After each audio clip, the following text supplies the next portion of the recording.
Just so you all know, Zoom just told us. So, but I think Devori, you're going to kick us off with the first group. Yeah. So we had, like we said, we had the two groups that really balanced out, I thought, amazingly once we started getting the abstracts and seeing how things were going to shake out. So we're going to start, we think, appropriately kind of with the critical group to give us sort of a foundation to move into talking about the public facing works. So that's Sawyer, Yasmine, Philip, and Emily Lathrop, if you missed that flyby version. And I think a continuity we noticed in the essays coming through that's really fitting when we're talking about public Shakespeares is all these papers in one way or another sort of parsing the notion of who is the public, who is the audience at any given moment. And when we're talking about new media in particular, it gets even more thorny because, you know, as Sawyer talks about in their essay, this notion of accessibility and who has access, who doesn't, how is that access mediated. So I think maybe a good place to start is just talking about discussing the actual need to parse the notion public or audience and what that means with sort of the context of new media, digital media, and what have you.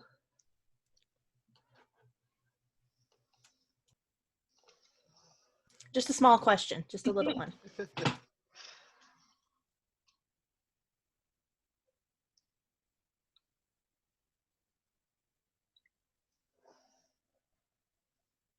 I definitely thought, this is just sort of a starter thought, I suppose. I definitely thought that the way that we were seeing audiences constructed were kind of triangulated around ideas of desire and what those audiences might want to experience, whether that's, you know, additional historical information like Emily's paper showed us, or I think Yasmine and I have kind of address similar impulses in really different objects, but this idea of like, how can we rewrite or revise to make this plot or this emotional experience more accessible or more suited to a specific public, which is also, I think, circling around that idea in Philip's paper with the desire to project onto Hamlet or to pull out of Hamlet. I actually think maybe it's both, or maybe you have thoughts about which of those it is. But I think that we're definitely thinking a lot about public want and need and just sort of like speculative desires. Yeah, I'm reading the questions that other people have posted and hopefully continuing with what Sawyer was saying. Like I keep going back to this question of value. We're talking about audiences. A lot of the critical works are describing a specific audience that may not have been noticed by the Shakespeare scholarly apparatus, whatever it is. But a lot of it too seems to be about mediating between these individual interest groups and then something like the more traditional academic publishing. And in a way, it seems like it's bound up in this desire to justify the value of the humanities right now, especially with everything that's going on right in this moment, and also in this era where you know, you're talking about cutting different classes. There seems to be this need to say this Shakespeare has this cultural currency, but here's where it's still vital or useful in 2020.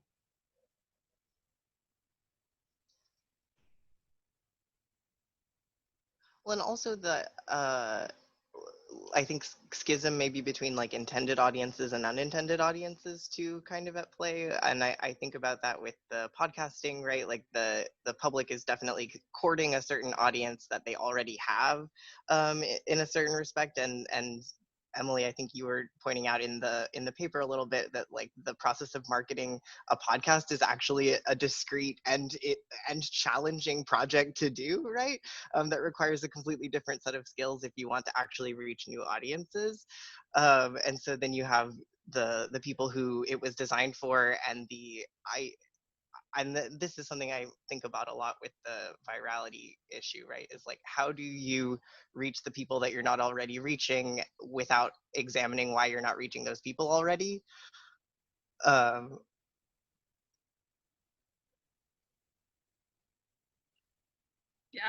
absolutely. that was something I was really interested in with this podcast, mostly because like, what does it mean to have your audience that you're making this podcast for, potentially, and then trying to draw them in. But then if you want to then turn that into something that records a post-show discussion that is then uploaded onto a podcasting platform, that's an actual in-person audience that is then going onto another platform with permissions or not. Like what that might mean. I think about this with Yasmine's work too, because of kind of the nature of fan fiction, right? Is that like it's made for specific audiences, but like what does it mean for an academic to then mine those places and become a different kind of audience and to engage with those like view counts and comments and those kinds of things. So I think that's part of the reason I posed my question about like what methodologies need to happen with these various platforms as we continue with this. I have just a practical question for anyone doing work on public engagement in Shakespeare now, academic work. I mean, Emily, I know that you had to go through an IRB because you deal with in-person surveys, but for folks who are looking at audience responses that are posted publicly online already, do you have an IRB process for that? I have had to do IRBs when I was doing similar projects that are like that are also audience survey focused. It seems to be about the act of like asking someone a question, but I haven't found pushback on the like how do you read a social media post, right? Like is weirdly seems to not fall under the category of human experimentation. It's more like research in a public space. So I think there are ethical questions that we have to stay on top of, and it's possible that some institutions have, like I would imagine that specific journals have particular rules around what they will publish from social media sites, but I have kind of found myself in that murky place in the middle. I think in my paper I wrote like I'm not going to cite these Instagram accounts because they're attached to a child's actual name, and then you have to kind of parse out how citational practices from rigorous scholarship intersect with the I don't know person-to-person ethics that you want to do in outreach and engagement. Well, and especially with the cultures kind of surrounding, I guess, like keyboard warriors, when, you know, if something circulates in an essay that they find offensive, there is that tendency to like, I'm going to find every mention of them on social media and burn their life to the ground. So yeah, it's dangerous. Yeah, this is something I think about a lot and I think is really important for fan study scholars. It's something that Henry Jenkins talks about a lot.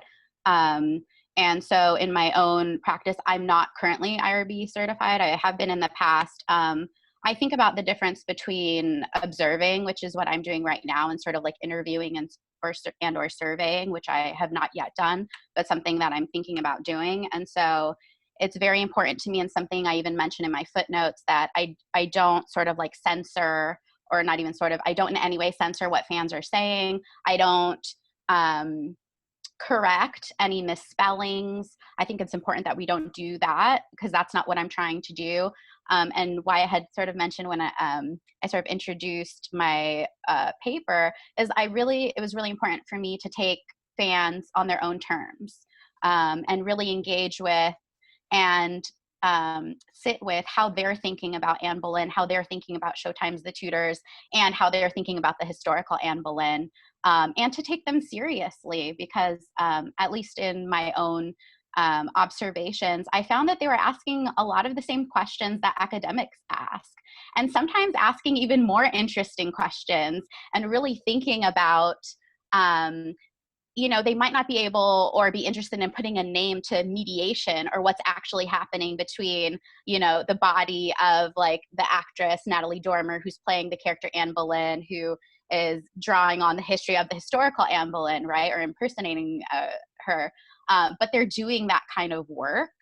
So I just find that fans are a really sort of like rich place to study and to look, to see like what their conversations are and to take them seriously, and to then bring that back into the work that I'm doing. Go for it, Becky. No, please. Just to speak to your question a little bit, Dorothy Kim and Zeynep Tufekci have done really great work about like what it means to cite a social media post in an academic setting. And there's a lot of journalistic guidelines that I've found personally helpful of like, what is the process that journalists are using when they want to put something in a BuzzFeed post or or to cite it in the New York Times or something, that I think they're farther ahead than academics are currently on this. Cool. Yeah, I mean, the reason that I brought up that question is it seems when we're doing this kind of work and studying these sort of things, there's all y'all doing studies of public engagement are really using a lot of social science research methods. You are in many ways taking, using sociological, anthropological methods, ethnographic methods, things like that. But a lot of us on sort of the lit crit side of Shakespeare studies, thinking about this, I'm just wondering about the difference in how we're constructing audiences and publics in our minds between thinking of it as more of an ethnographic or anthropological study versus thinking about like the reader as text, right?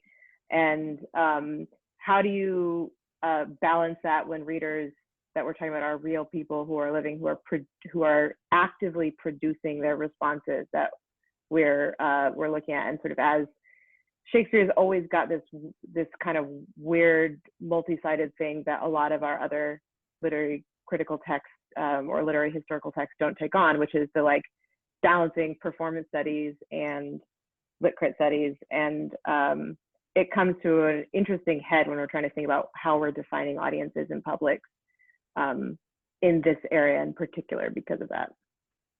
Well, and what also how we're defining access, which is what Sawyer, I love the part where Sawyer wrote, access is more about distribution in a lot of cases than about accommodation. So whom we're distributing the text to, how it's been mediated, what we want people to learn, who's doing it. Like in this, I don't know, it just really makes me think, I want to make Shakespeare accessible. And Philip started talking about, how we're cutting classes, right? Well, when we cut classes and cut the humanities, and then we make, education more accessible to students, like where Michael works and where I work, where they're access institutions, cut that what we're talking about access then becomes more about what's being distributed, not necessarily giving them access.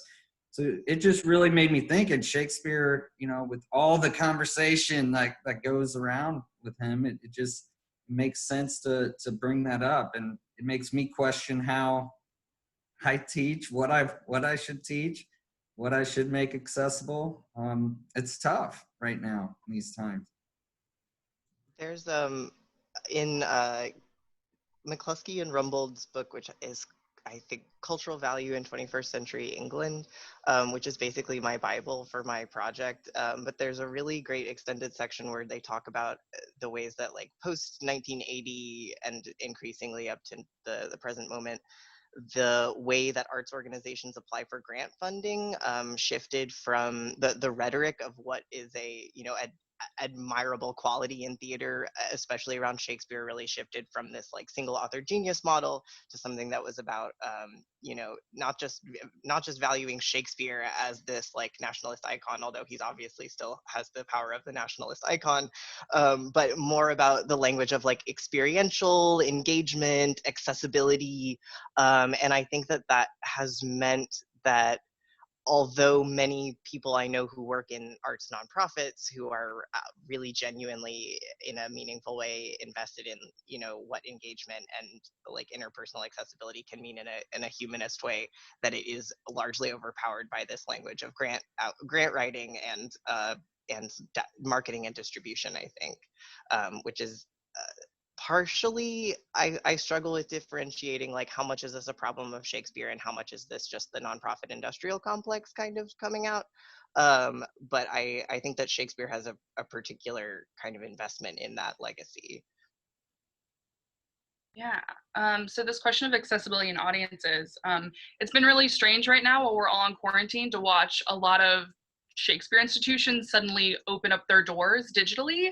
to people in the name of accessibility when people have been asking for it for so long. And of course, there are monetary things with that, and that's understandable, but it has been interesting to see, oh, well, our primary audience, or the audience that we think we want, suddenly can't access us, therefore we're going to become accessible, rather than what other audiences are we usually inaccessible to, who now kind of feel shut out because, oh, well, we asked for this years ago and you've never offered this. And of course, there's a global pandemic. It's an extenuating circumstance, but it has been interesting to kind of track how everyone's been opening up. No, I think that's absolutely right. And we've seen, I mean, absolutely since 1980, we've seen this shift. But even in the past decade with the rise of social media, having done a lot of interviews with theater companies about their social media outreach around 2012, 2013, the kind of idea at the time was, we know we need to be on social media, but we have no idea what we're doing here, right? Like, so it's always funny when you'd see a theater company that's like, we have to have a Pinterest page and an Instagram page, but not know what they're doing with that. And so, yeah, it's very fascinating to be in this, obviously a horrible moment, but also suddenly see theaters and festivals be like, oh, we actually can do this, opening up of our doors that we have not been able to do, or we've decided not to do for so long. Because because for them, right, there is a financial imperative, right, for them to stay afloat. They need to bring people on site to performances, even at the same time that for so many institutions, Shakespeare may be in the name, but he's not the selling point anymore. He's not the tickets that sell. It's the musicals, it's, contemporary plays that a lot of these institutions in hope will get audiences into Shakespeare as well. But yeah, and I think the audience access, right, you can't talk about one without the other. And I think that's a thread through all 8 of the papers in the seminar, right, is we're thinking about audiences, we're thinking about access. And that's where I think ethics come in too. And I'm really interested in that. So, and I think this is for all the papers in this group in some way, right? Are there challenges with kind of looking at, like, for example, a podcast or even like a BuzzFeed performance that is still controlled, right? There is some sort of audience engagement, but it is still largely a top-down model where media kind of, is created and then given to audiences. So I'm thinking like a post, performance discussion podcast is only going to be so useful for people who have seen that performance. So are these still kind of exclusionary in some ways? How are we navigating this kind of whole messy territory? To speak on the podcast question a bit, it depends on the kind of post-show engagement, right? So if it's a talk back, then yes, it's mostly for people who have either read that show, seen it. People might still listen, but that is not necessarily the audience it's intended for. But if it's a post-show lecture or pre-show lecture, kind of like Chicago Shakespeare does, that I know that Becky's worked with, that is a more accessible thing. That doesn't necessarily mean you've had to have seen this production or read this play. So I think it just also depends on what form of engagement theaters are using, and they're normally using multiple forms. But then how they distribute those and market those is a whole other question. I kind of fixated on this Instagram adaptation, which specifically because I thought it did some really wonky stuff with the power dynamics that you usually see in performance. And part of that is because they stretched it out over so many different pieces of Instagram and various other like social media parts and spaces.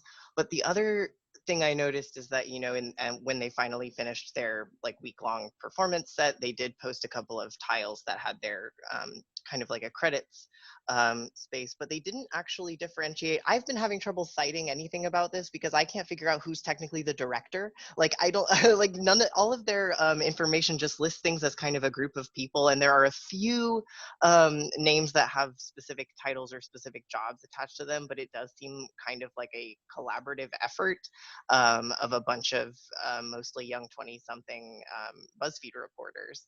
And then the other thing that I think kind of feeds into that is that the style of the performance that they're going for, it ends up being that the audience, the actors, and the medium itself are all kind of a piece. Like it's about influencers, and it's about social media gossip, and it's sort of directly embedded within. So I still think it has, obviously BuzzFeed's a major mega corporation and has a lot going on with itself, but I was sort of surprised by how porous those boundaries were at the edges of this performance, even though it was directly linked to this media corporation. I don't know much about the BuzzFeed Shakespeare, but just thinking about all of these engagement projects, and just I don't know if this had to do with the way that the BuzzFeed one was, but I know a lot of the stuff is public because I used to work there and like at Chicago Shakes, and the library that I work at in programming. It's amazing how much engagement content is just created ad hoc by whoever has the time, whoever has the idea, whoever has the password so that they're able to post stuff. And it is, I think this is one of those places where the tension between the sort of the creation of that programming and the audience comes into play, because an audience, whether it's a scholarly audience like us who are studying these things, or the people who are consuming it and participating in it on the audience side, see it as coming from the organization, and see a structure, a finished framework coming at them, when it's like there's funding stuff to consider, which is always really key here, and also the like labor practices that go into creating these things, which is like often a lot more a lot less organized than it may come across being created. And so I just was struck, sorry, when you were talking about like how to, like trying to think through BuzzFeed as this major media corporation creating this, and yet it being really difficult to cite who is doing what, and the like squishiness of those structures that wind up coming into play, and how we as audience members perceive them is just like, it's difficult to parse. I was thinking about that with Emily Lathrop's paper also, and I wrote this in my response to you, where you pointed out like that the podcast is one moment where the front of house and creative are like actually working together on a project, which I know that in my research I see those spheres becoming increasingly separate and increasingly difficult to present like a unified gesture of like, these are the people we're reaching out to and this is our investment in those communities, where it sometimes stops at the front of house and like that outreach and engagement doesn't make it to the back kind of. So I thought that was a really interesting kind of project where there was more cross-pollination, it seemed like, across those barriers that you're talking about, Becky. Yeah, I was kind of shocked to see that was marketing and artistic working together. Yeah, I was very excited about it. And I'm actually seeing that happening more. I guess for those of you who don't know, my dissertation interviews theater staff members. It's a lot about theatrical labor and administrative labor and how that props up audience engagement. And I'm also a staff member at Woolly Mammoth in front of house, who is on the audience engagement kind of committee who runs talkbacks. So there's a couple of theaters that are trying to meld those a bit more, which is really exciting to see that there isn't just a sharp designation between artistic content, marketing content, and then whoever does audience engagement or who happens to be there that day. So that's exciting, I think. Well, and I was thinking too, reading a lot of these about how social media it's this tool, but there's also so much you can't control about social media access for people that you are trying to reach, even if you have the money to target. Like if you're one of 2,000 accounts I follow versus you're one of 20 accounts I follow, all the targeting in the world, if I'm not on my device, on my thread at the exact moment you post that, the likelihood I'm going to go all the way back and find that.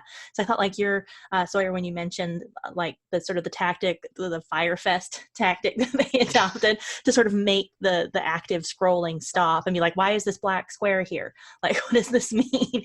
Like, but I thought that was a really kind of interesting way of them trying to get around that. Like, what if they don't even notice what we're doing in the concept of all the other stuff they're following, the algorithms that are sort of controlling whether or not, you know, Instagram or Twitter thinks this is a value to be elevated, to be seen.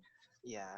Well, and even if you do see it, I mean, I thought something like the verisimilitude of like what they were posting, right, which was just short videos of mostly of like people chasing each other around and kind of shouting a bit, like teenagers yelling at each other in a hallway. Like, it didn't look that much different than everything else in my newsfeed. So it actually was helpful to have those moments of stasis that kind of that are kind of arresting, like the absence of the visual being more useful than the visual. But yeah, I think that problem of marketing and reach is definitely circumscribed in all of these, because I think the other thing I noted is about across all of our papers is some degree of, and I think maybe Philip asked this in one of his questions, but what, like the precarious degree of control that you have when you put something on the internet, and when something gets away from itself, kind of, and how to hit the balance between, we want everyone to see it, but we don't want them to touch it or do anything to alter our original messaging, because that would be bad, right? Which is sort of, I think, like the central problem that Shakespeare has, of like wanting to give things out, but also not wanting it to be changed in any way. Yeah, something that I think was, really interesting about Sawyer's paper and thinking about social media, and I think I posed this question to you in my response, is thinking about sort of like the afterlife, because those posts are still there, the Twitter feed is still there, and thinking about, you know, whether or not, you know, once the sort of like performance is over, are people actively sort of going back, or, you know, experiencing it for the first time, and then like going through, and then they're able to read everyone else's comments, because that's something I notice a lot with fan fiction. Somebody might jump into a fan fiction story when it's like 10 chapters in, and then they could read all the comments that people have written, and sort of the feedback of like, no, I think Anne Boleyn should hook up with Charles Brandon. Can you do that in your next chapter? And so I think that sort of like adds to like the experience. Yeah, I think that your stuff on the fan fiction, like the element of communal editing and communal revision and cross-collaborative work in fan fiction is really interesting, and I think unique from the Instagram adaptation, which I don't know how I could tell if people are still watching it. Like, obviously I'm sure people are still interacting, but it's definitely, I think, even though they've archived it as best they can for you to go back and rewatch it in sort of like a stories highlight is how they've done it, but it's still a lot more disorienting, and I think less effective than it was when it was kind of popping up in your newsfeed over the course of 8 days. But I think that what you're pointing at too is the way that the fanfic website is as a form set up to facilitate that kind of collaborative work in a way that maybe other social media aren't. And I think Twitter too, because a lot of people who have done like Twitter performances, you can sort of like go back, scroll through the feed. So there's something interesting about the way Instagram works specifically, and what it will and won't allow, that like Twitter can maybe do in other ways, or like fanfiction.net. I think there are a lot of ways that social media is like trying to approximate the ephemeral, right? Like, especially in the Snapchat, TikTok era, kind of like increasingly brief distillations of affect is how I've been kind of thinking of it. But well, and I was wondering. Sorry, go ahead. No, that was sort of the trailing off thought.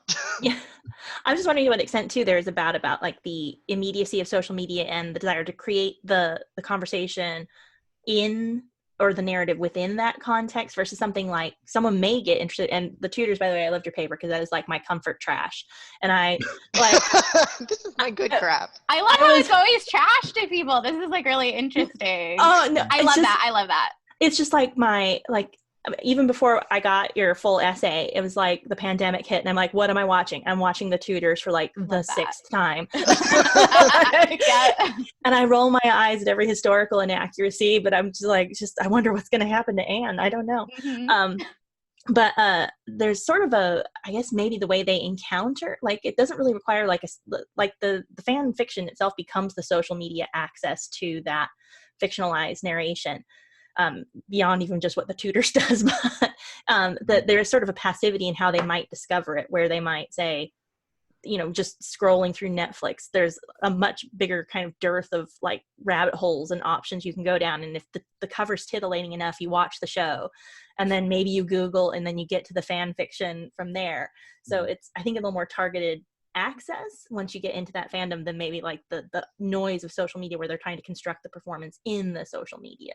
Yeah, it's also really interesting because thinking about like who the audience is and how you make something accessible, Showtime's The Tudors specifically use sex to make history more accessible to a broader audience. And the creator, Michael Hurst, has mentioned this in interviews and also received a lot of criticism, including from historians like David Starkey, who I mentioned in my paper, where he's like, well, we were on this big network that had a lot of money, and why else would people be interested in history?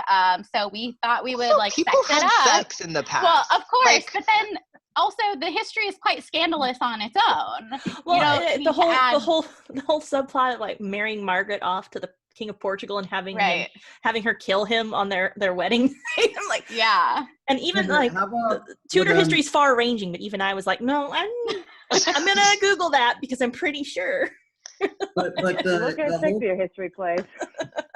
the cooperation between Anne and Thomas Cromwell and the Tudors, though, in the conflict, I think it's fantastic and can teach us a lot. And it really opened up also audience for the book Wolf Hall. Yeah, because I was thinking and the TV shows to come out. So I think Anne arguably is one of the top 3 most important, powerful women in Western modern history. And this is why I have a dissertation chapter on her. Yeah. Well, I was thinking the same, like when I was thinking about your embodied Anne, and I was thinking about the very different embodiment of why can't I think of her name? Claire Foy. And then Natalie Dormer, who's much more sort of smoldering sex potty, and Claire Foy is attractive, but she gives sort of a reserve and more of a cunning. Right, but it's also in the writing. Because it's a Cromwell-centric narrative. And I've done a little bit of work on this, on thinking about Mantell and Philippa Gregory side by side, and thinking about, also how Hilary Mantell and Philippa Gregory, first of all, since this is recorded, they're both amazing writers. I love their work. But it's interesting how Philippa Gregory, she engages and talks a lot about the sex, and you have it's a female perspective that's sort of not taken as seriously as Hilary Mantel, who it's from Cromwell's perspective. He despises Anne. The male gaze in that book is alarming and disgusting in so many ways. And so it's interesting to put those side by side and see how one writer is winning awards because this is more historically accurate, and thinking about how Anne is treated in either one, and how that then influences, the popular imagination about who Anne was. Mm-hmm. Yeah. And I think, to pivot, I think that question of audience and suitability might be a good way to get into our second set of papers, because I want to make sure we move on to those as well, to the public-facing pieces, because I think these are all fascinating. And to kind of put pressure on audience a little bit, I was wondering if the 4 of you in this group, Jeff, Emily, Becky, and Brooke, might just briefly tell us who you envision as the audience or the audiences for the work you're doing first. Jeff, do you want to be put on the spot? Sure. Well, I guess since I kind of I bring up the Huffington Post article in my piece, something like the Huff Post or the Nation, more journalistic, public, less scholarly than an op-ed, right? I look at it more as an op-ed for a centrist or even left centrist group rather than a right-wing group.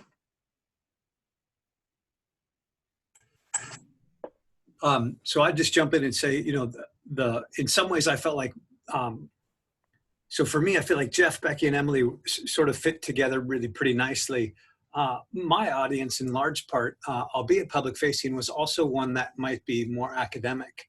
And so this is really tricky. I'm also writing about the ways that we teach students, the ways that I teach students to make Shakespeare.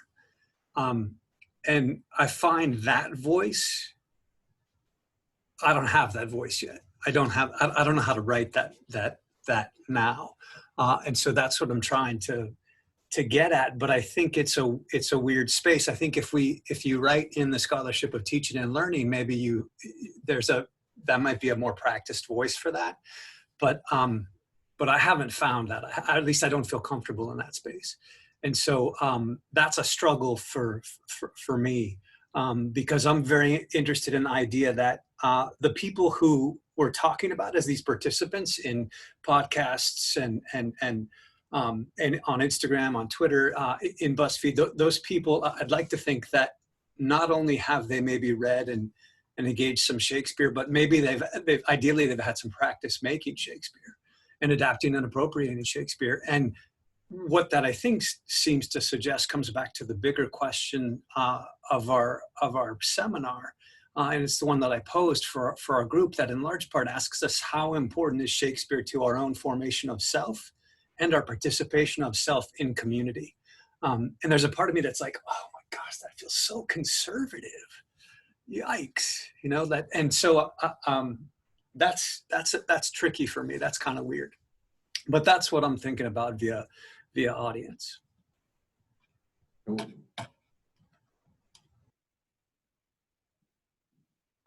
I can just jump in and say that I was kind of writing this with a vague audience of something like Slate in mind, generalized, mainstream, probably digital journal, magazine that tends to appeal to a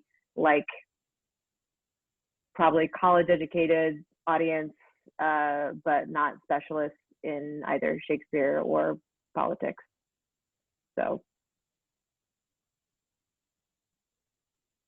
Yeah, and I imagine my audience, in terms of how my essay stands right now, really thinking similarly to what you just said, Becky.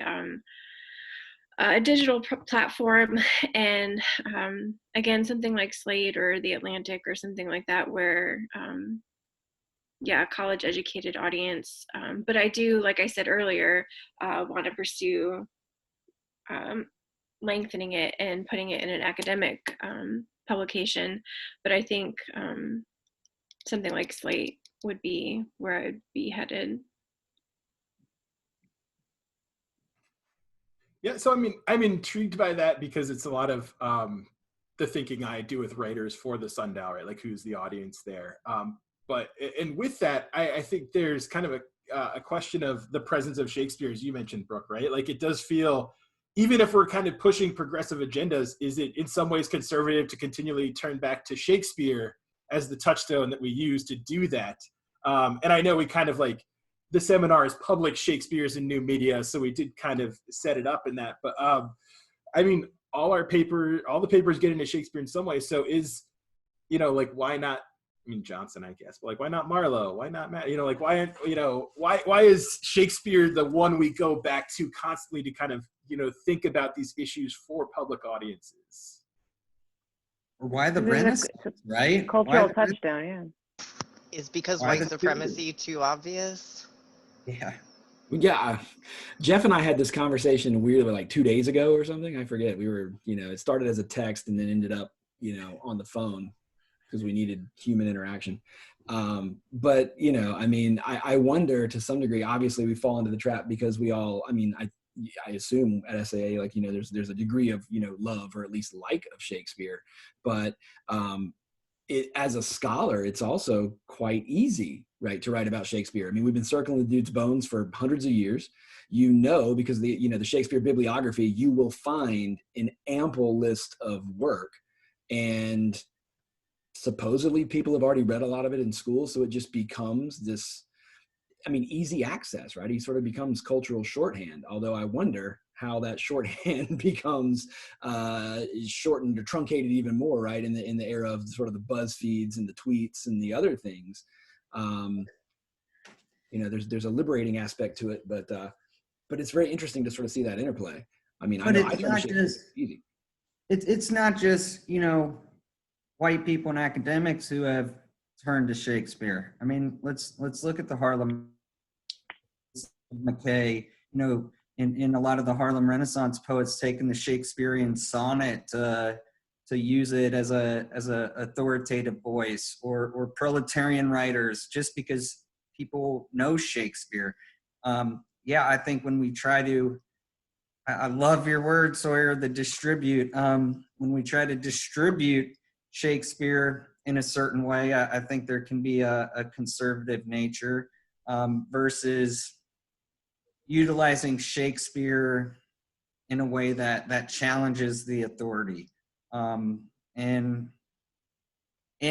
But what I'm doing, right? I'm not Claude McKay, right? I wasn't African American in the 20s. So I'm a privileged white kid from the suburbs. So I can use Shakespeare to try to, in some ways, challenge the authority. But I'm still a privileged voice. So why am I using that rather than even using Claude McKay's Shakespearean voice or Langston Hughes' Shakespearean voice? Yeah, it's an interesting question. It's a fine line. Michael and I know, talk, and we go back and forth all the time. Like, why do I want to even keep talking about Othello and talking about more Black men being killed, right? Like, especially in Georgia, in Brunswick, Georgia. No, where I'm from the north, and like I said, from the suburbs, it becomes a question: why Shakespeare? Should we use Shakespeare even? I mean, he was a great vehicle for me to get my PhD, but I don't know. Trail off. Well, I'll just jump in. I think a little bit of what I'm reminded of as Jeff was speaking there about is about agency and power. And, one of the things that seems to be, especially with Becky and Jeff and Emily, is what seems to be at stake is a kind of democratization of Shakespeare. And one of the things that I kept thinking about in that process was the danger that Jeff just brought up there. It may be in the idea that both Jeffs actually, in the idea that, we're moving farther away from Shakespeare through these different social media and through these apps, and we're getting into pieces where people don't really realize what's going on. And Emily writes about this, within like the tattoo that's wrong, or different things, different ways by which people take on Shakespeare, and they don't really understand what that is or what they're actually doing. And what I think we're looking at is a kind of adulteration of, a kind of watering down of a thing. And there's a danger to that we, I think, as academics, think of in terms of what's right, maybe. And we might think of with regard to, say, source and critical thinking. But I don't know that that's the bigger concern. I wonder if the bigger concern is something that is even far more dangerous, which is a communication of meaning and agency and power within a community, which takes us back to questions of race and gender and class. Why are we afraid, maybe, of people doing that? And that's maybe a slightly different question. But When why am I like we've studied Shakespeare, but still, in academia I could say this, but in the public, why am I the authoritative voice on what Shakespeare is or who Shakespeare was? What, because I have a PhD in Shakespeare? Like, I'm sorry, but I don't think that makes me any better as far as what I think should be distributed in terms of Shakespeare versus what my students do, making Insta-hams, right? Like you were talking, Brooke, Insta-ham, changing Hamlets. Sorry, I'm probably going to piss people off who want to protect Shakespeare, but that's power. But that's not about accessibility and democratization. Then it's about the agency and authority of who's distributing it and why it's being distributed to what audiences. And in those spaces, our students or anybody without a PhD or without any sort of, power, they might get so many more retweets or likes or whatever it is, and there's a power in that, right? That student or that person who has no expertise maybe has nonetheless coined or created a work of art in that tweet, or a work of art in that Instagram, or whatever it is, that TikTok or that Snapchat, that has a quality that makes it move. And I don't know, Sawyer, this may be you've done more work on the kind of notion of virality and what that means, but there is in that process an incredibly democratizing performance. Yeah, one real, hold on, I got it. But as a side note, against what I just said, at the same time, you look at, Fox News or MSNBC and the misinformation. Like, I don't like the term fake news because from whom it comes from, but misinformation, right? Are we giving Shakespeare in a way that's providing misinformation? Because if we say that, then is it okay with news sources to do too? Yeah, and I'm thinking like not necessarily of Shakespeare specifically, but of the right's sort of willful editorializing of like MLK's legacy and sort of cherry picking of quotes that fit like this sort of non-violent figure who valorized that above all else, but completely ignoring other facets of speeches and stuff like that run counter to a narrative they want to sell or want people to fall in line with. Yeah, they do, yeah. Well, this almost sounds like, some of the things Philip was getting into in his paper when you think about sort of, Hamlet for all, or whatever. What was I've lost it. What's the great sort of Chinese aphorism that's not really Shakespeare, but that's not, because it becomes in the sort of pedagogical mode, right? It becomes the reason that the student can say, hey, I can say whatever I want because I'm authorized by. It goes against what I'm saying too. Yeah, it's a double-sided coin, right? And you get to go to Barnes & Noble and see his face on the wall, right? Like I was in an Amazon store recently. I didn't see Shakespeare's head, but it's young.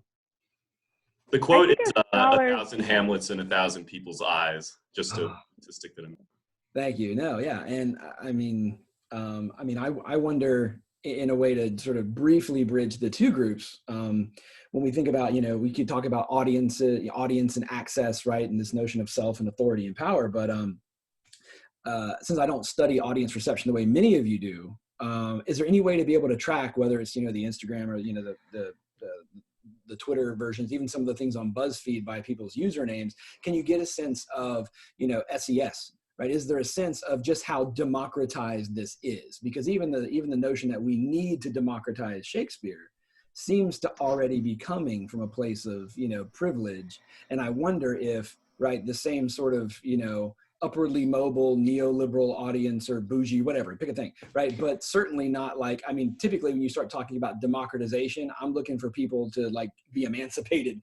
And I feel like that particular demographic is probably not the ones getting the tweets, retweeting, right? Seeing those things. And so I wonder if it just becomes a different kind of echo chamber, right? Like not the ivory tower echo chamber, but a different one. Just real quick, I think Becky kind of got lost you were trying to kind of put a cap on that. Oh, I was just going to say, I think that as scholars, we tend to take Shakespeare way too seriously a lot. Yeah. I think we like read a lot into so much of this and, like what are the stakes of the fact that people are, manipulating this and creating new things when so many people are doing this for fun. They're doing it because it's marketable. I would say for my own paper, like it's not about Shakespeare. I'm trying to talk about how we can understand the reception and uses of nonsense from a political figure and using a well-known play in order to illustrate what's going on with that. And I could have chosen any number of other things that I've studied from this period, but I chose Hamlet because it's really well known and your average person doesn't know who Richard Corbett is. And I would have to do a ton of legwork to explain why they should keep reading in order to understand that's like relevant to them. So I think there's a couple of things that we can think about that it's like not catastrophizing this idea of like, oh my God, if we, what are the stakes of the fact that this is Shakespeare? It's that people do stuff for fun and entertainment a lot. Mm-hmm. And people use Shakespeare as a marketing hook a lot, because I think Michael referred to it as a shorthand. There's a shorthand there. There's already built-in cultural cachet. This is there's like bardolatry is real. So it's a quick way to get a bunch of eyes onto something.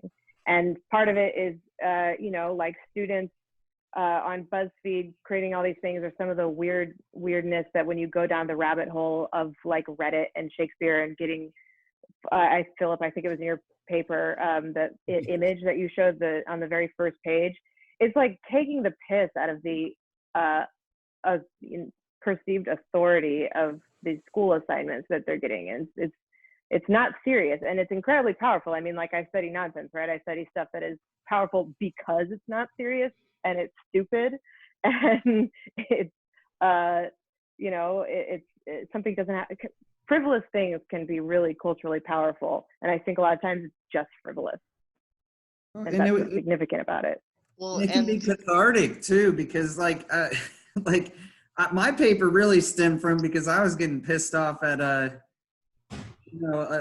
all this unbridled loyalty on both sides of the aisle, right? So instead of getting on Facebook and complaining, this seminar gave me an outlet and an audience to, bring it into terms, or bring it into, related to something that I'm familiar with, right? That you all are familiar with. Use Hamlet, use Shakespeare, and I don't know, make it relevant for me. And maybe it doesn't always have to be the audience, but also for why is the writer writing this? Why am I writing this? Why am I using Shakespeare? And reading all these papers made me learn a lot about myself and what we teach and how we teach and to whom we're teaching. So I think it's interesting that, Becky, you brought up the word use, and then Jeff, you picked up on that. Because I think I would recommend one thing we didn't look at as a seminar, the introduction to Valerie Fossil's, who's here auditing, and Louise Geddes, who was here auditing at one point. The Shakespeare user taps into a lot of this in terms of appropriation, right? Is kind of thinking about how Shakespeare gets used and deployed in different contexts.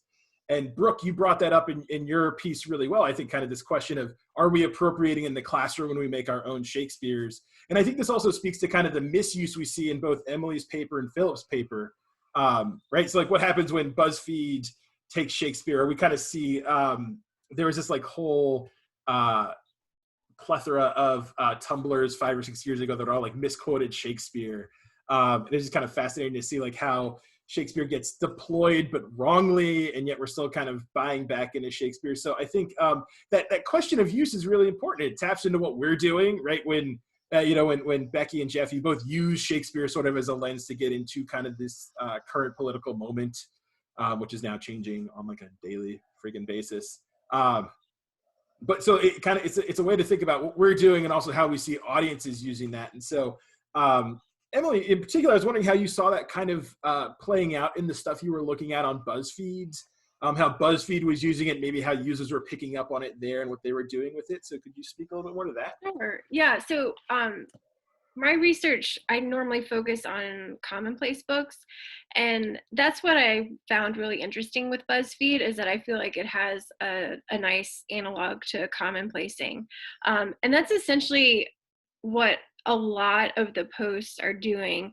They're cutting and pasting from other various social media sources like Twitter or Instagram, and sort of refashioning and reshaping something about Shakespeare into their own. And so I feel like that does give the author of that particular post or listicle or quiz a power in terms of shaping how they want to present themselves, because there is this like huge cultural cachet, like quite a number of the quizzes that are related to Shakespeare. There's the usual like, what character are you, and things like that, but a lot of them relate to how smart are you? Like, do you know all of these plays? Can you identify which quote belongs to which play or which character? And so it's perpetuating that idea that if you know these things, then you are smart and you can fit into our conversation.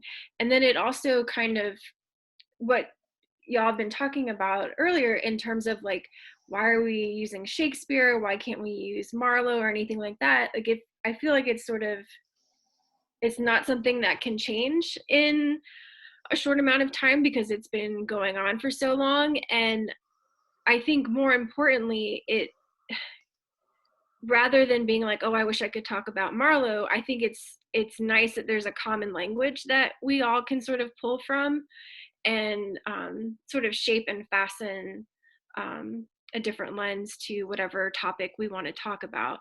But I really do think with BuzzFeed in particular that it really gives the users and the creators, and I think the users become creators and so on and so forth, a lot of agency and power to show how they interpret Shakespeare.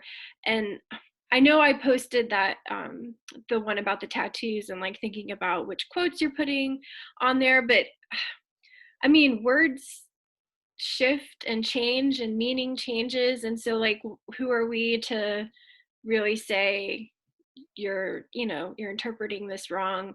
So yeah, I'm kind of like, I think thinking about commonplacing and how people in the early modern period were doing their own cutting and pasting, sometimes literally, sometimes just in terms of writing down quotes that they themselves were interested in. And what I try and push back against is, in a lot of scholarship today, scholars are concerned with whether the quotations are like correct and if they are word for word what appears in printed text. And I feel like that's sort of the same concern with, think about if you're quoting Polonius and putting that on your body, like, do you really want to do that? And it's that same sort of thing. And what I try and argue is that it doesn't matter that it's different from the source text, because it's this wholly new text created by the reader now turned author. That raises two quick questions for me that maybe we can talk about in the meta discussion in a bit. But one, like I'm wondering too, does BuzzFeed benefit here by gaining user data, right? By kind of collecting information as people operate there? And then I think a question for the whole group that I think is for the meta discussion: is there a trap in leaning too heavily on the idea of a universal Shakespeare? Well, I definitely think BuzzFeed benefits from it. They do have tutorials and like an FAQ on how you can create your own quizzes and do your own listicles and stuff. So if you want to create your own, you're definitely helping them out and driving traffic to their site, and it's free labor for them. But again, people are choosing to do that. It can be sort of like Becky was saying, an outlet for fun and creativity. So it's kind of both, and I feel like. BuzzFeed then also gives a bunch of free survey results on people's favorite foods or favorite colors or whatever. Not to mention other data that they're collecting. Can I pose a question? Absolutely. Cool. So something I've been noticing a bit in both the critical conversation and the public group conversation is kind of an anxiety over wanting to control audiences and what they do with things and whether they're doing it correctly. And I'm wondering if y'all could talk a bit about how you think in terms of public humanities that could possibly mean just letting go of that anxiety and wanting people to do something with Shakespeare in the way that we in maybe higher education or academia think that it should be done. If y'all That's so funny. That's like almost my big meta question. Beautiful. Yeah, I think we can even think about it for who's producing these things, because one of the things that is heartening about the Public Square podcast that you discussed, Emily, is the collaboration that there was. Now it's more of a complete marketing endeavor, but that had been a collaboration between artistic and marketing teams on that one. And I think that's one of the places where you can even start looking at being concerned about who has control over the product that's being put out, the creative product, as well as the audience reception, because marketing teams and artistic teams are working toward a common goal, but they have different lanes that they're in, right? There's getting money, there's driving traffic versus doing great art. And I think scholars, we have sort of a similar anxiety to that, and the artistic side of that. And as you show in your lovely paper, these things can actually, if you are willing to build some trust, these things can be mutually beneficial. They also can be mutually destructive, but they can, you know. Picking up on the disruptive, this might be because I'm like a chaos gremlin, but I've been thinking about Shakespeare and the usefulness of thinking about Shakespeare in terms of memes, and reading about memes and the fact that the Library of Congress archives memes as folklore and not as literature, right? And that they help us learn something about a specific type of like in-group cultural literacy / digital linguistics project, right? And that most of them function as a template where you have a structure, and then you can swap out different pieces of the structure for different effective meanings, which I think is actually really similar to how many productions approach a Shakespeare play that's been done 500 times, right? What can we swap out in this for something else to evoke the structural template that's already there to create something new and meaningful in a new context or reaching a new public. And so I think in that sense, letting go of what those structures have to be can be really helpful, and almost the more chaotic they are, the more it tells us about what the in-group cultural literacy project of Shakespeare is, for better or for worse, which I think can be kind of freeing. Yeah, so if I can on that point, just I'm watching the clock and I want to be sure we have time for the auditors. I want to kind of piggyback on these ideas and maybe try to swing us in a meta moment. First though, Chaos Gremlin, awesome. I had to write, that was fantastic. So many wonderful little witticisms I'm getting here. But I mean, if we're thinking about, I'm looking at my notes, right? And we're kind of stitching together notions of audience and access, accessibility, agency, power, pedagogy, like what things that all these issues touched on. One of my, hobby horse questions was always just thinking about, what public good, or what good in general can Shakespeare actually do? But the way I want to frame it for this is, if we are not only scholars of Shakespeare, but these voices for public humanities, since that's our topic, is there an actual way, because this language of democratization or democracy keeps coming up. So is there a way to actually democratize Shakespeare without reifying Shakespeare? Right? I mean, can we do that? Because I think that's always the trap. And even when we seem to be giving, right, freedom, I know this is let's do it in 20 minutes, go. But Adorno says no. We're all part of the culture industry. It's over, man. Adorno and Horkheimer they're back here. Like Jeff and Devori are taking bets that I'm going to name drop a different one, and I'm not going to do it. But the system has revealed itself. I will leave it at that, and toss it out to can that counts. That counts. No, that counts. No, I feel like it doesn't. I did it, not him. But yeah, what do we mean when we say democratization? Maybe that's a place to start, because it seems something that we're concerned about, in our classrooms. I know I deeply am. And I remember recently seeing a thing about, careful when you say you're going to decolonize your syllabus, because really you're not. Unless you're fully prepared to do that work, which takes much time, effort, and energy, if all you're really doing is, sort of paying lip service to it, or even just trying to bring ideas to light, maybe what you're doing is decentering, but not decolonizing. I don't know, should we be not using the language of democratization? What does Shakespeare have to do with democracy? I don't know, maybe there's that, but what do we mean when we use that term?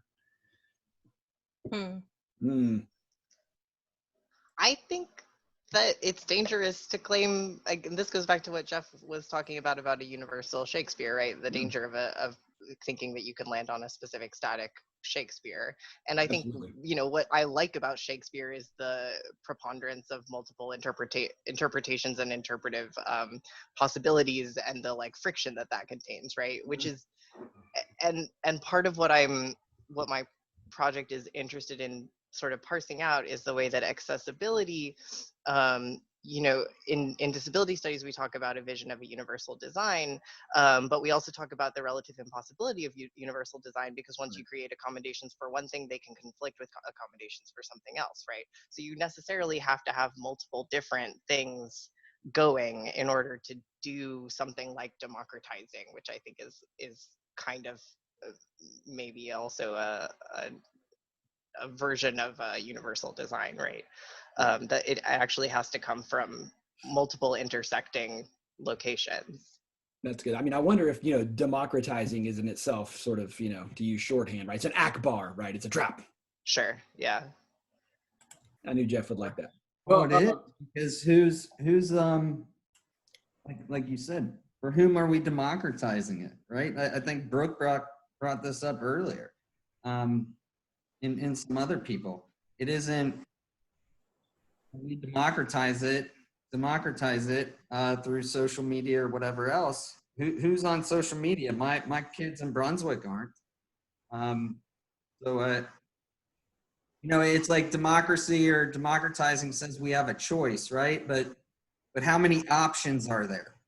What are the options for seeing Shakespeare? And that goes back to distribution. How many options are we providing? And the more is better, sure. But no, I don't. The whole term democratizing and then appropriation, right? I feel like that's usually a negative term. And who owns Shakespeare then? That goes back to that question too. The question of ownership is important here, because we're talking about this. I feel like one of the traps that we come into with talking about democratizing Shakespeare is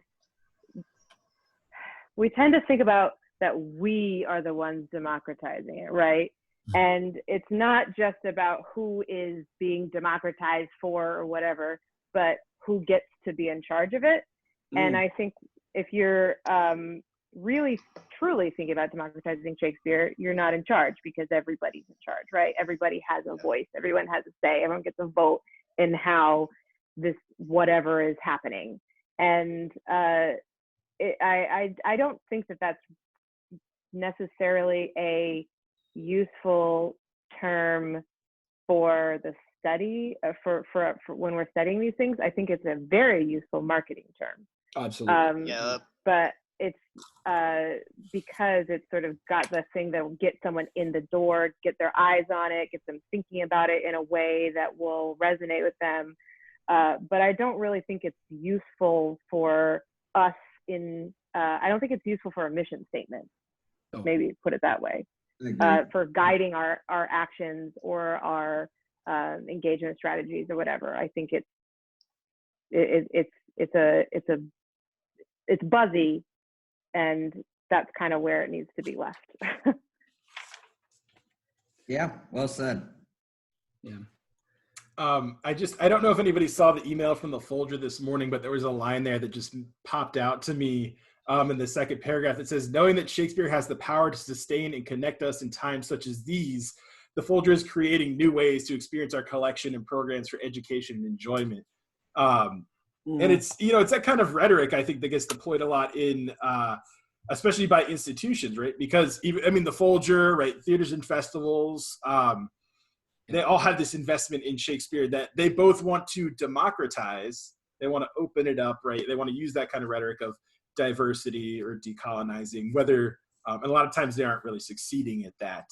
I think even as like Sawyer, as you talked about in the BuzzFeed performance, right? There is interesting moves to kind of diversify the performance of Romeo and Juliet there that I think we see a lot of gender switching in performances that is never really kind of thought through the implications of. So, right. So can we, when we're in a world where we have these kind of complex forces pushing, where institutions, are still kind of vying for official Shakespearean status, or kind of the stakeholders of Shakespeare, can these more, maybe audience-led moments, do we push back against that, right? Are we seeing, are we breaking down these old structures? Are we just kind of playing within them? Like, so what, and I think that's a big question that I don't know. Maybe this good, I don't know if Becky, if this is where you're going, but when Jeff just said, the Folger trying to no, they're trying to sell it, right? They're trying to market it. And that came up earlier, right? It's about marketing. I don't think that's about democratizing. I think it depends on who you're talking about. If that's from their education team, if that's from their research team, if that's from their marketing team. I mean, there's the different objectives but it's the rhetoric of trying to get people to participate in some way, and they might be participating by sending money, or they might be participating by actually using the tools because they, in a useful way. But when I say marketing, tend to be thinking about it in terms of like organizational structure and where money is coming from, but it's also as I don't know, it doesn't always have to be an evil term. We gotta market to get stuff happening. Sure. Can I speak on this a little bit? So I kind of have been tracking what theaters have been doing, just because I'm going to have to talk about it at the end of my dissertation, right? Like, what did theaters do to sustain themselves during the shutdown and when people are furloughed? And it has been really interesting to track audience members who are doing initiatives like Shakespeare Theater Companies doing a monologue thing that are not necessarily from trained actors, and like how that is forming a kind of community for people digitally who are in quarantine. But then I also think of Oregon Shakespeare, who had to furlough like 80% of their staff, and Ashland, Oregon relies almost entirely on tourism from OSF, and like what that season being lost actually means, and that's a lack of sustenance that's happening there. And so I think, I did see that line from the Folger, but there is a way in which Shakespeare communities do exist and are sustained by the Shakespeare tourism industry. That isn't necessarily saying like people are enriched by Shakespeare in kind of a lofty way, but there is an economics of Shakespeare institutions, helping communities and their staff members and artists who are all out of work right now.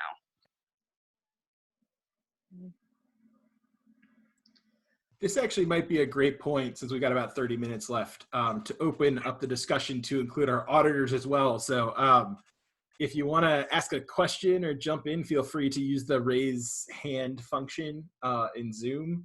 But we can also kind of keep building on that. And I think, Emily, I'm asking the question, but I also like the reality is in what we're talking about, there's such complexity, right? Even in the term appropriation, I think, Jeff, as you're talking about, like it's good, it can be good and bad, right? Like, there's appropriation that does really, I think, interesting, progressive work. There are appropriations that, use Shakespeare and other early modern drama for their own ends. So I think there's a lot there that we can kind of drill into on that as well. That I don't think there's any sort of singular idea we're working with here, but a lot of different ideas. I think it'll be a really interesting time to see what happens with accessibility. I think the next year is going to produce a lot of really interesting work that I'm looking forward to seeing. Right now, what it feels like is that we're just seeing people using the word access and accessibility to mean streaming of recordings that we already had that we just weren't giving you before. But I think that what's going to make a difference, right, is the organic audience connection and engagement that already exists in a given theater, right? If a theater has an actual relationship with its audience members in a way that they are able to tap into those like audience networks to produce something together, then I think that'll be really interesting to see. And I'm like very, very curious about what's upcoming, I think. And I know it's like a time of stress. It's like stress art. So I don't know how to call it, like sort of qualitatively assess stress art. But I guess we'll all find out together. Diana, you had a hand up first, and then Tony and Paramita. So Diana, you want to go first? Thanks. It's lovely to see so many faces of people I love their work, and I wish I had read the papers that you're talking about. It's that frustration when you're an auditor that you know that the real meat of what's going on is just a little out of your range. But I've heard some amazing conversations, and I guess I wanted to share what it feels like, since you've been talking about so many different things, from a perspective this week in this place and time, where I'm coming here after looking at my MITx class that got open 2 weeks ago and has 1,384 students right now that I'm trying to keep up with what they're saying. And so thinking about audiences as they are actually coming to me in a class that is not for profit, even though there is the marketing thing, God knows, and they don't have a business model that's sustainable. And so people can pay for a totally useless certificate for $50, but most of them are not. 13 of those people are paying, and I've done everything I can to counter market. So that's the context, and I know how privileged I am to be in a place where I can have created this, both because of where I am, but also because of the theater company I worked with, who were not run by Actors Equity rules, which is one reason now they're allowing things, because as you point out, actors who usually don't want stuff out there are furloughed. Right now, it's great for actors to have their face out there any way they can. We have to talk more across to the theater people, as you're beautifully doing. Thank you, Becky. Thank you, Emily, all of you. And I just want to stand up for the virtues of impurity and what, Jeff, you're saying about the diversity of what we're talking about, because, you know, I know we're conservative in one way every time we do Shakespeare, but that's why we still have a lit department at MIT. Otherwise, we would be gone, as the global languages are just being dissolved. They will still have lecturers, but they will not have professors. So I just want to say, in this moment where Shakespeare is the most performed playwright in the world right now, that's one reason we do it. And it's not a big endorsement of any particular approach when I do that. And I'm reading people, just to give you a sense of what my audience is, it's everything from high school students in India who just got locked up and are feeling like they're gonna lose their possibility of getting into university 2 years from now, to actors who feel like they are going to take advantage of this to sort of work on their Shakespeare chops, as they put it, because they're not really Shakespeare actors, or somebody who had a horrible experience in school with Shakespeare and wants to sort of see why people talk about it. So it's from Zambia, you know, to Australia to here. I'm fascinated by the people who are coming to us, to each other. I don't sit there and moderate and tell them what they can say, but they're talking to each other. And I think we have real possibilities. And I hope all the great thinking, you guys, that you don't wait to be pure to do all this wonderful stuff you want to publish. I'm just hoping you're sending it out to everywhere right now.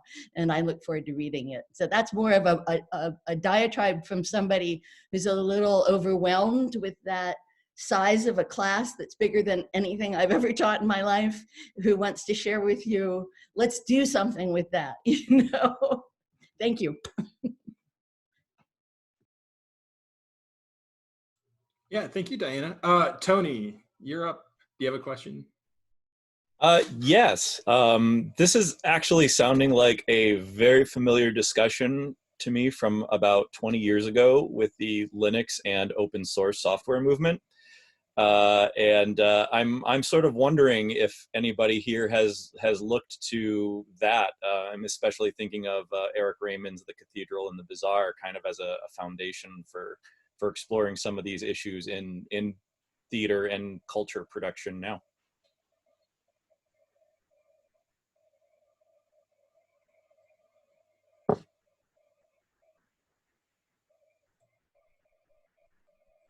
I'm guessing the silence is a no. No one's looking at that yet. But I do want to, it's a good question, Tony, because I wonder, and this I think speaks to, you know, a lot of the work here, right? That it's, you know, especially I think like Yasmine and Sawyer, but really everybody, right? That this is, doing a lot of this work is heavily interdisciplinary, right? Mm-hmm.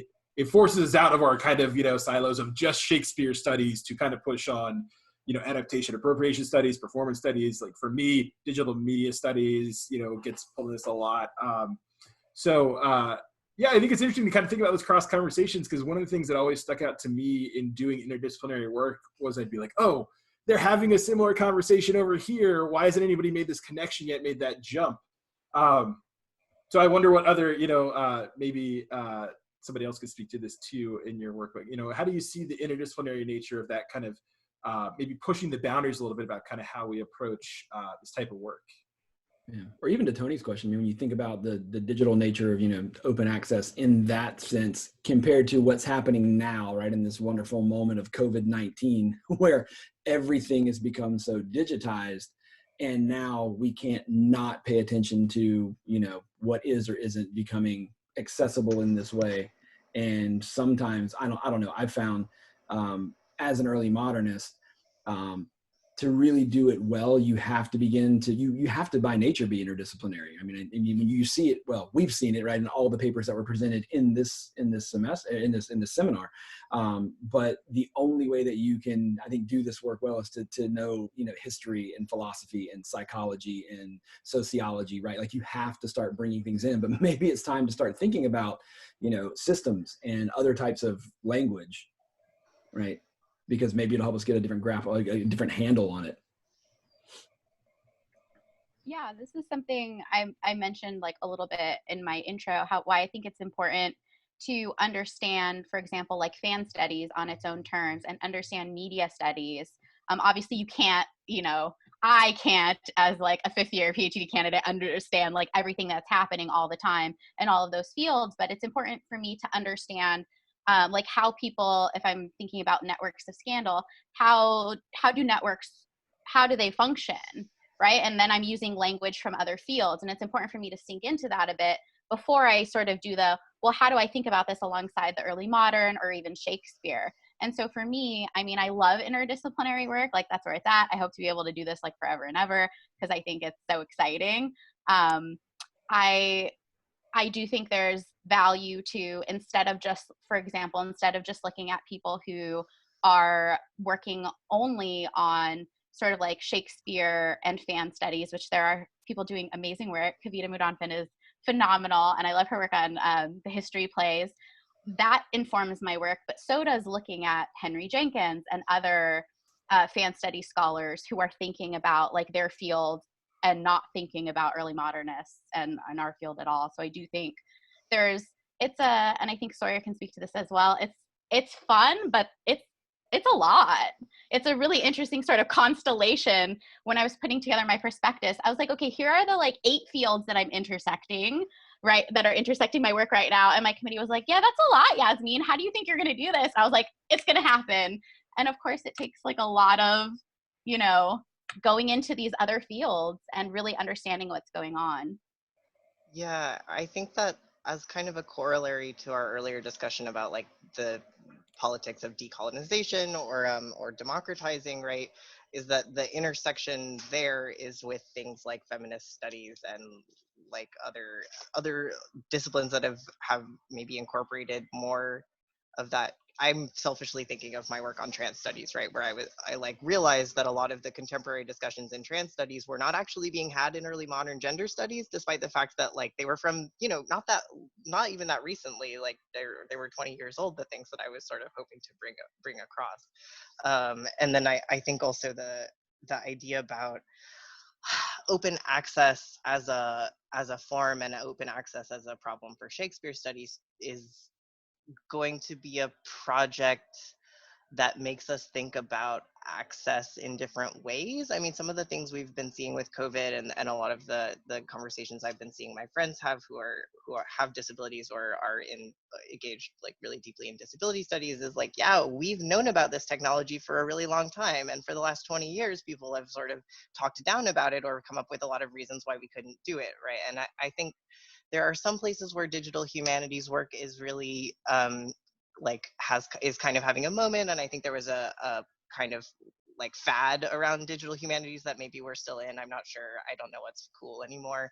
But I do think that there is also a sort of, I've become aware of a kind of discounting of that type of digital work as being less rigorous or less invested in kind of scholarly practices, which starts to put scholarly practices at odds with accessibility in ways that I think are now becoming really clear with the shift to online learning in some ways.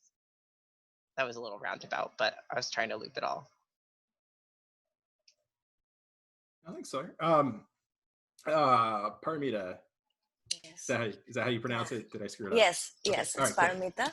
Yes, thank you so much. And I loved all your papers. Thank you for the discussion.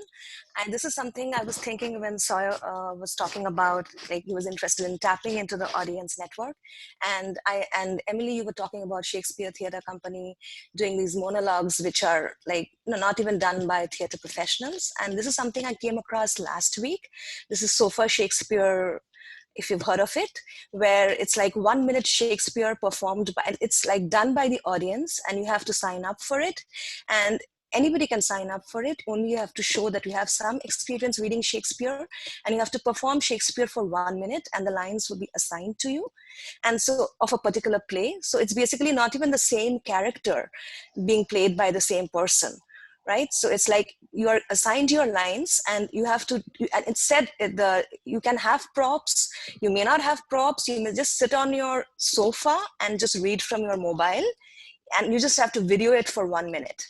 So this, I was thinking, I found this very, very interesting, because especially what you're talking about, scholarly practice versus accessibility, then using Shakespeare as a cultural shorthand, or even whether it's adulteration or watering down, or is it democratization? So this is just a questions the whole group.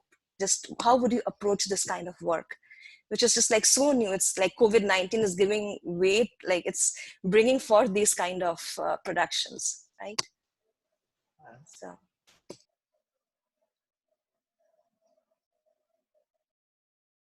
I'll jump in real quick. I think those are, thank you for jumping in and for watching, Paramita, Yes. and auditing. I think those are great questions. One of the things I do in teaching adaptation and appropriation is have students early on in the first and the second week read a Shakespeare passage, and then the next week memorize it and read that Shakespeare passage again on Instagram. And it should be really cool when we do that we see that there's a difference between actually speaking and knowing those words versus just reading those words. But it sounds very much like this cool project that's going on now. And that's a space where I think, it'd be super groovy, I think, if a lot of us had more experience doing that. And if we had tried it maybe within a more localized learning community before just putting it out there to the world. Not that there's anything wrong with that either. But what a cool thing to do, and what a great thing to have to be able to do repeatedly, right? To do across time. And be 20 years out or 10 years out or 10 years before, wherever you might be, in that process, it would be great to contribute to the world around us and engage and have some sort of ephemeral experience. That would be groovy. Oh, were you gonna go, Sawyer? No, go ahead. It's been really interesting tracking kind of all of the at-home initiatives that have popped up. There's a series called Play at Home that a lot of regional theaters have joined, including the public, where they've kind of asked playwrights to write, I think, 8-minute plays that can be performed at home for people, just for themselves. And it's gotten me thinking a lot about how this moment that we're in, watching theaters kind of adapt to what's going on, might actually relate a little bit to closet dramas in a weird way, and like what that time might be of like, what does it mean to ask their audience to perform for themselves at home or to perform for other people digitally at home? So I'm really interested in kind of seeing those two come together at some point of like, maybe in 5 years. It's hard to think about it right now, but. Well, closet dramas and masks too, to a certain extent, because I was thinking about like wealth and production and like what it means to have like a personal a personal circuit of like a small, like you're saying, Brooke, a kind of like localized version of that if you wanted to do something with a discrete group of friends, and how performance that is still ephemeral or happening in the moment, and facilitated by an audience performer feedback loop, even if those are the same person sometimes, is going to be changed by a kind of digital experience where it is hypermediated, which is, there's just a lot of stuff that I'm excited about happening in the next 4 months that I'm not excited about working into my dissertation at the last minute, but me either. my best. Thank you. Eileen? Yeah, thanks. And thank you all so much for opening up this conversation, for really making this kind of a public Shakespeare's experience. So my first thing is a very brief pitch. I am a visiting assistant professor, but I'm also an editor at Nursing Clio. We do a lot of public-facing work on the history of gender in medicine. So as you're thinking about places to put your public stuff, I'm the first English scholar on staff, and so my personal goal is getting other English scholars and other early modernists on board. So we'd love to hear pitches. My question is, as you all were talking, there's this conversation sort of brewing about democratization and sort of competing desires for what we might call like a historically accurate Shakespeare, and then this sort of publicly accessible or relevant Shakespeare. And I'm thinking about how our identities, for many of us as instructors, map onto our identities as public humanities scholars. They seem to me to be not entirely antithetical, but not entirely overlapped either. So I was wondering if maybe some of you could speak to how the way you teach Shakespeare, or how the way you think about your role as a Shakespeare instructor informs or maybe works against your identity as a sort of public Shakespeare scholar or editor.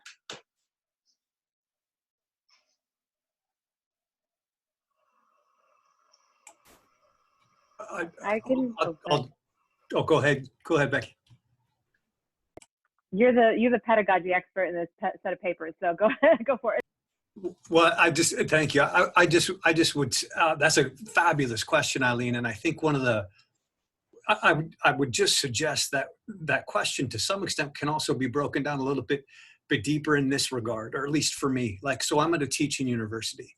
So when does the Shakespeare class run?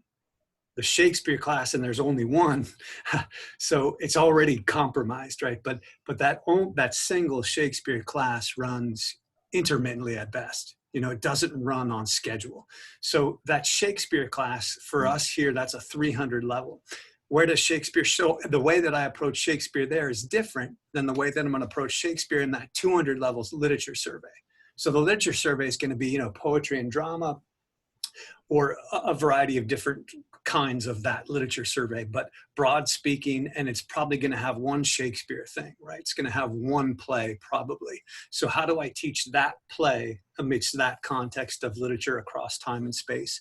And then maybe the other space, and I saw Diana's comment about, you know, digital humanities and rhet comp in the chat there, which is absolutely spot on, but that other space might be in rhetoric and composition. Do I drop in some sonnets, or does even a play maybe show up there in that space? And so I think that question is such a great one. It's such an important one for us. Absolutely. I also think that, oh, sorry, Becky, you were next. Oh, I was going to say, I'm kind of answering this question as somebody who has left the academy and doesn't teach in a traditional classroom anymore. And the kind of educating that I do and the kind of teaching that I do is for theater audiences, for general public audiences, for students, high school students, undergrads, grad students, faculty coming from other areas into a space or being outside of space, and basically trying to make something cool and interesting so that they care about it, because I think that this stuff is important and I want to share it.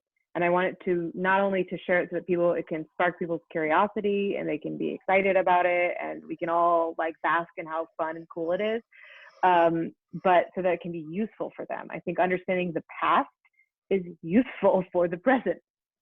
You know, that seems obvious, but you know, not always. And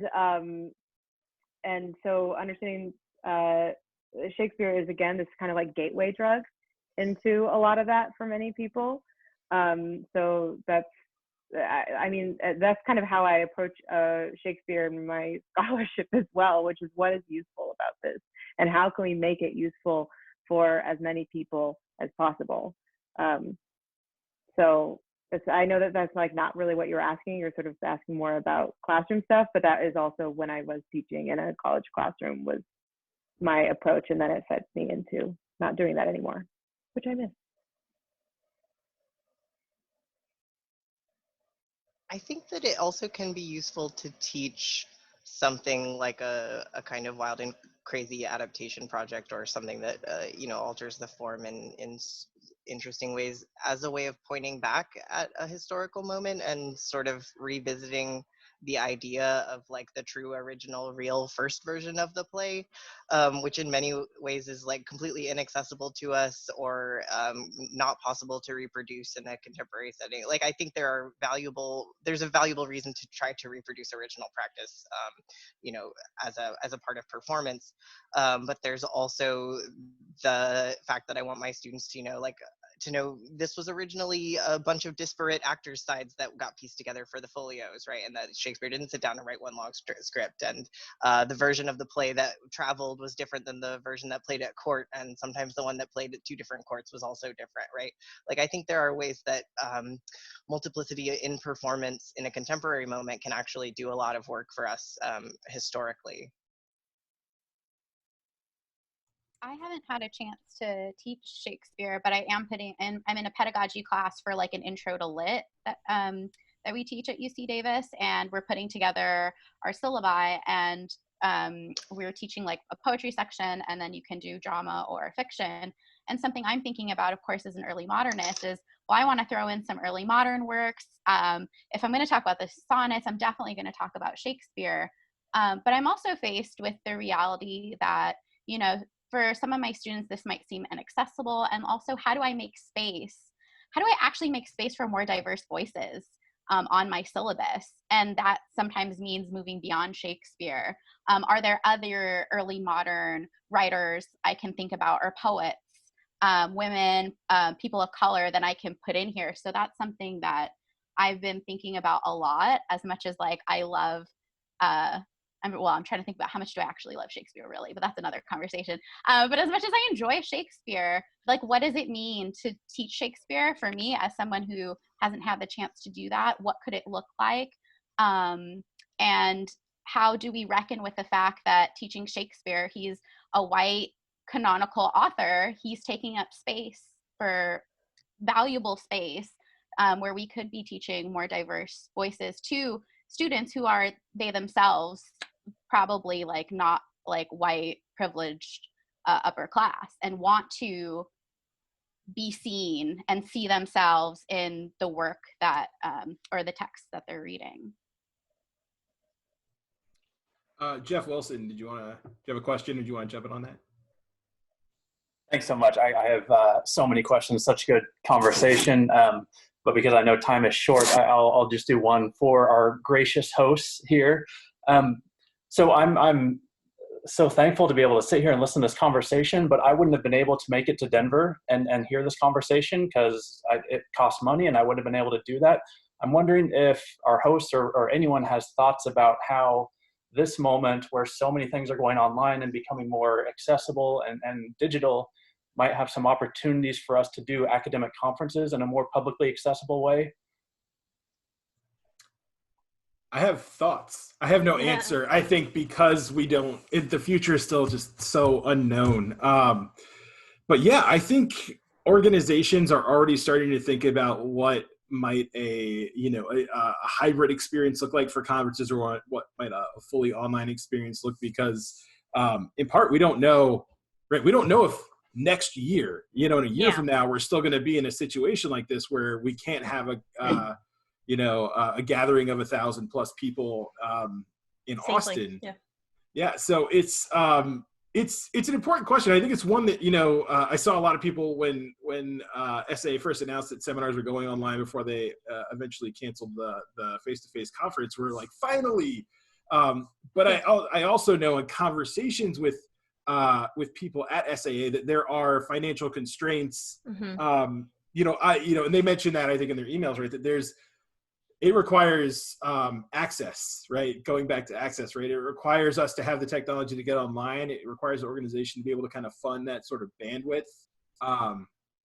You know, we can do these Zoom chats ourselves, but then does that become a much more sort of kind of individual participatory group thing? Does a lot of the conference then get dispersed onto individual groups? So I think I am always for more access, and I love it.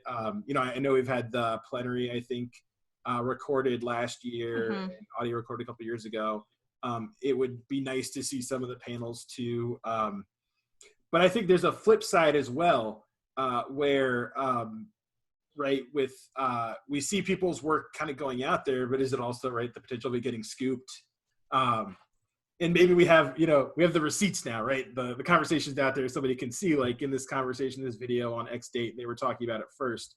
But yeah, there's a lot there that I think it's horrible to see this moment be the one where we're finally kind of putting pressure on, like, what could we do differently? And I don't know where it's going to go, but I think we're going to see people starting to think about that in real ways, and maybe the ways they haven't, you know. Yeah, I think pointedly, Sawyer's conversation about, you know, people who talk about disability and access have been saying, like, aha, like all these years it's been like, well, we can't do that. Here's the logistics. And yeah, you're right. There's limitations, but I think there is going to be a more significant kind of pushback of like, well, we did it though. Like when the chips were down, we found a way to make that work. And it might be messy. It's going to be a hot mess for a while as we're trying to negotiate that. But I think that, like, sort of pushing us into that moment is sort of that, like, yeah, no, we if we want to make it work for everybody, we find a way to make it work for as many people as possible. So yeah, what's going to be the pushback, and how is it going to level out, I guess, is the question. I feel like in terms of academic sorry. Oh no, you go for it. I was going to comment on something Jeff had said. We're good. I'd say in terms of academic or scholarly conferences being more available for a general public, does the general public want that? Yeah, right. I think that there's, I mean, I'm dedicating my career to doing public engagement. That's like what I do. It's what I think is really important. But I also think that there's a real value in having opportunities for scholars to come together as a larger community, so not just locally, but as a scholarly community, to refine their ideas together.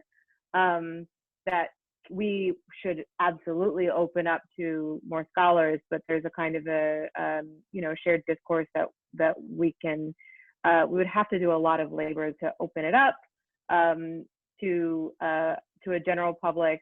And there's a way that if you just fling open your doors to everybody, but don't modulate what you're putting out there, can seem all the more alienating and exclusionary. If you just say, hey, you know, grandma, come and watch me do this like scholarly presentation that's pitched at scholars, you know, it's going to be, I don't know, I think that there's, we want to figure out who your audience is at any given moment is really key, and figure out what is, I think there's a difference between sort of engagement and open access. And that's one of the places that we really need to, things that we really need to parse here. Part of that is genre, right? Because I think think there's a tendency in, this is not just about like public Shakespeare, but I think there's a tendency in public humanities to do the move of like, well, I've made this essay available, like I put it on my blog and now you can read it, you know, without actually modifying anything about the form of the thing that you've made or any of the kind of internal things that make it a scholarly or a public engagement piece, kind of. So I think something about the conference as a digital form would be left, like, I think there's still work to do about fabricating what that would look like. And we've seen, like, I was very glad that SAA this past year kind of opened it back up to allow people with MFAs to participate in seminars and propose things for the program in future years. And I know in the past there's been conversations to like, oh, what if we brought in like high school teachers as well, which I think is actually a very important kind of group to bring into these conversations. But yeah, Becky, I think you're absolutely right. We couldn't just be like, come high school teachers, keep the conference the way it is and expect that they're going to be at home and kind of just slide right into this, right? That really, I think, to open up to an audience like that would require a lot of rethinking about how we kind of structure the conference, you know, what are the offerings available, things like that. So it's, it's not just like, we're going to do it and it'll magically happen, I think, which is kind of the mentality. But there's a lot of, I think, kind of thinking through, like, what does it mean to open it up to other audiences, to engage with more people, as I think all of you have gotten into in your papers, right? Like, what's this work actually look like? How difficult is it? What's it going to require moving forward? Yeah.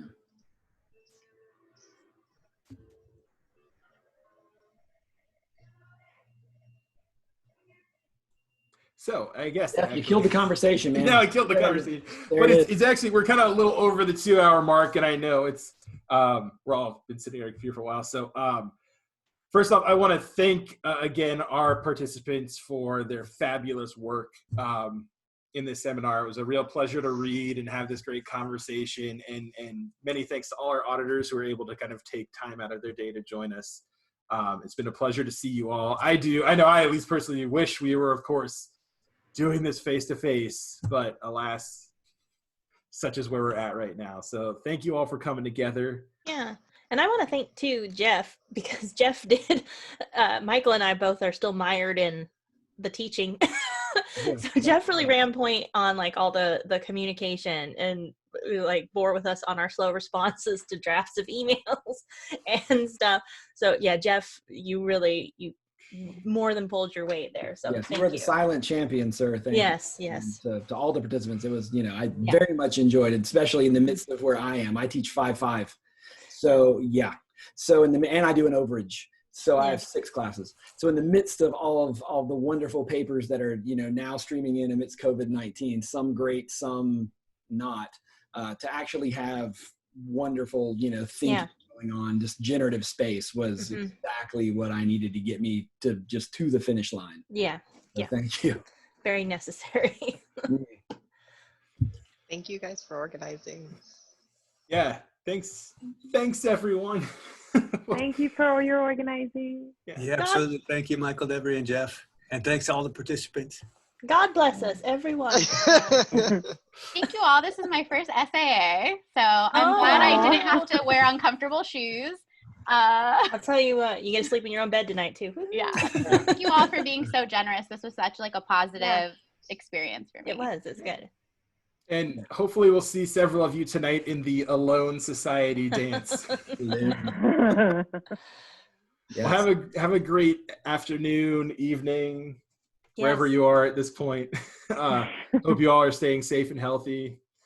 And enjoy the rest of your digital conference. Yes. Thank you.